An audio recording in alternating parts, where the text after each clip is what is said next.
national anthem of Sri Lanka.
Welcome everybody to the 70th anniversary of the National Independence Day of Sri Lanka. You are welcome to the opening of the exhibition Facets of Sri Lanka as we celebrate this auspicious anniversary. I now call upon His Excellency Mr. Ravinath Arya Singha, Permanent Representative of Sri Lanka to the United Nations in Geneva and Consul General in Switzerland to address the gathering. Ambassador.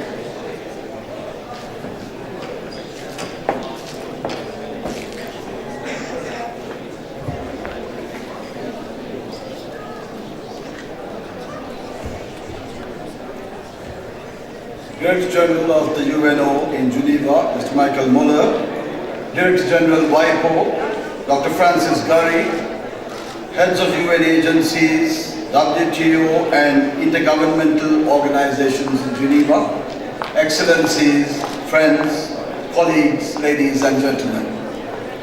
Ayubowan, Wanakam, Assalamu alaikum, good evening. Together with Ambassador to the WTO, Mr. R.D.S. Kumar Ratna, my wife, Mrs. Kumar Ratna, Deputy Permanent Representative Samantha Jayasuriya and Mr. Jayasuriya, and my colleagues of the mission, it is a great honor to welcome all of you to the celebrations of the 70th anniversary of Sri Lanka's Independence Day today.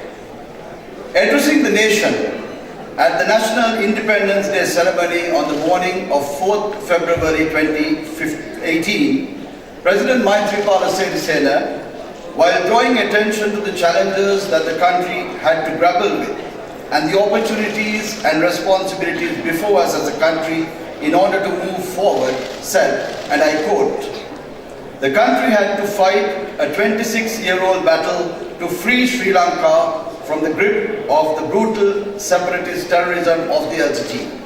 This conflict not only brought about adverse effects on the economy, but also caused some regressive circumstances that hindered the progress of the nation. However, drawing experience and inspiration from our glorious past.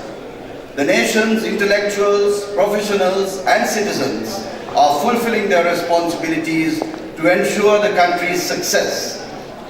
For this task, we should understand our main challenges and our duty to the nation. We have to recommit ourselves to implement a noble mission to build the future of our nation.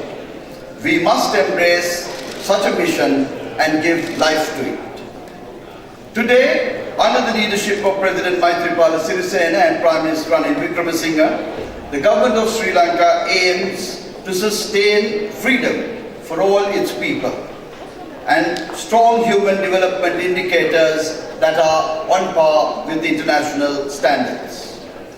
Excellencies, colleagues and friends, during the last 7 decades, we as a country have charted through difficult times. In Geneva, while particularly pursuing a mandate to protect the national interests, we also cooperated in reconciling matters of mutual interest. We made our best efforts to contribute in support of the 3 pillars of the UN system: peace and security, human rights and development, while being recipient of useful technical support and expert services from the UN system for capacity building. Despite our relatively small human resource capacity, we have made conscious efforts not to be a single-issue-led mission.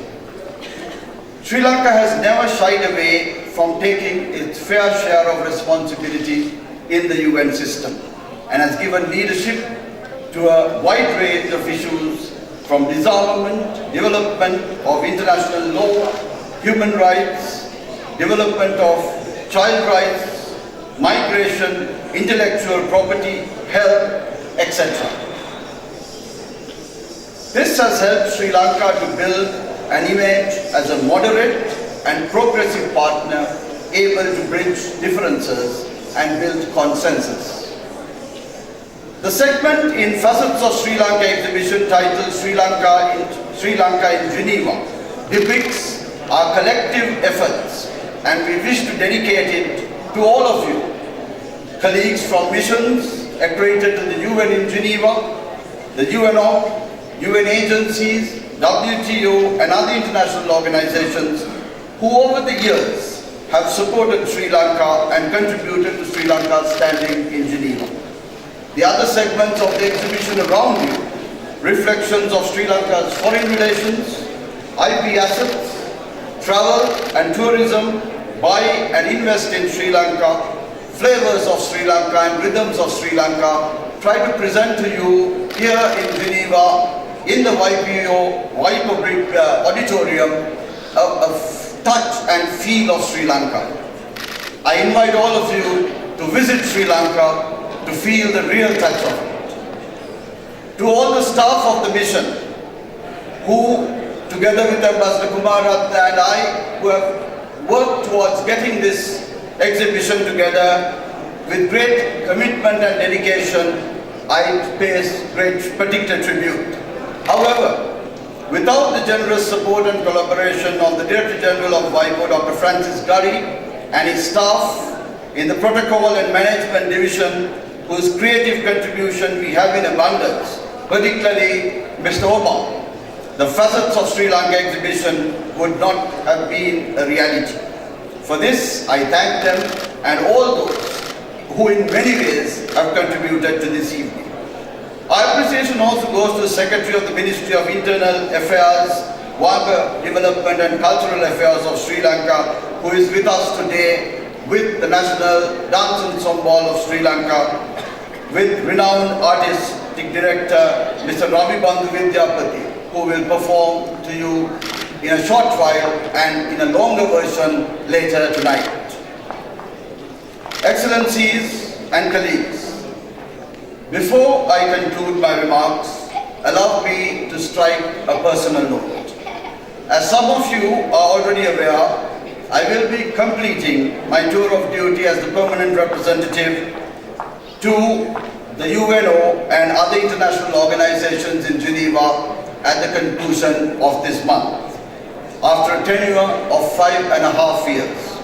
I will be returning to resume duties in the Foreign Ministry in Colombo.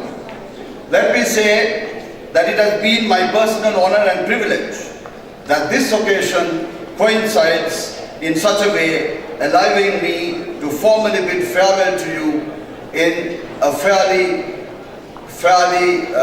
celebratory manner. My family and I will always remember the personal touch, friendship and warmth extended to us by many of you and the invaluable support and advice I received from all of you in fulfilling my duties as permanent representative for Sri Lanka in Geneva. I am confident that the same spirit of friendship, cooperation and solidarity would be extended to my successor and to the Sri Lanka mission in the years to come. Please enjoy this evening. It is for you and for the long-standing partnership and cooperation we share, and I hope that you will continue in the years to come with renewed vigor to support Sri Lanka and friends with Sri Lanka. I thank you.